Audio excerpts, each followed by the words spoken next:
لگا تو دین کی یہ دعوت مٹ جائے گی۔ اللہ کی قسم جب انسان کے تصور میں یہ آتا ہے، اللہ تعالیٰ اسے بہت بلندی سے ایسے گمنام وادیوں میں گم کر دیتے ہیں کہ تاریخ جہاں اس کی عزت کا ذکر کرتی ہے وہاں اس پہ لعنت کو بھی برسا رہی ہوتی ہے۔ طائف والوں نے حضور اقدس صلی اللہ علیہ وسلم پہ پتھر برسائے، آپ نے دعا دی اور آپ نے فرمایا اللہ انہیں ہدایت دے، انہیں پتہ نہیں ہے۔ اس دعا کے نتیجے میں اللہ نے اہل طائف سے وہ کام لیا جس پر بڑے بڑے تابعین اور امت کے بڑے بڑے اہل علم رشک کی نگاہوں سے دیکھتے ہیں۔ آپ کو پتہ ہے یا نہیں، قرآن مجید کے اوپر اعراب اور زبر زیر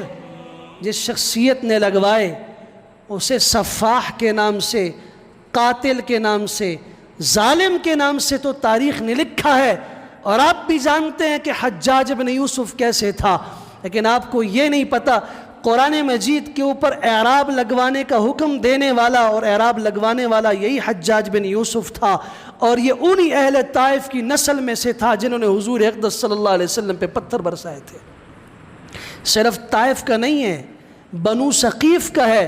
اور حضور صلی اللہ علیہ وسلم پہ پتھر برسانے والے بنو ثقیف تھے۔ اس کا بھتیجا محمد بن قاسم کشمیر تک اسلام سب سے پہلے جس شخص کے توسط سے آیا وہ محمد بن قاسم ہے۔ 17 سال کی عمر میں دیبل سے ہندوستان تک اسلام کا علم بلند کرنے والا یہ انہی بنی ثقیف کی نسل سے ہے جنہوں نے حضور صلی اللہ علیہ وسلم پہ پتھر برسائے تھے۔ جہاں سے دین کو مٹانے کی محنت ہوگی اللہ وہیں سے دین کو زندہ کرے گا۔ باپ دادا نے سوچا تھا ہم پتھر مار کے پاگل بچوں کو، پاگلوں کو پیچھے لگا کے اس آواز کو مٹا دیں گے، انہیں پتہ نہیں تھا کہ ان کی کوکھ سے ایسی نسل جنم لے گی جو اسی پیغمبر کا کلمہ پڑھے گی اور اسی پیغمبر کے دین کی حفاظت کا ذمہ اپنے سروں پہ اٹھائے گی، اپنے ہاتھوں میں لے گی۔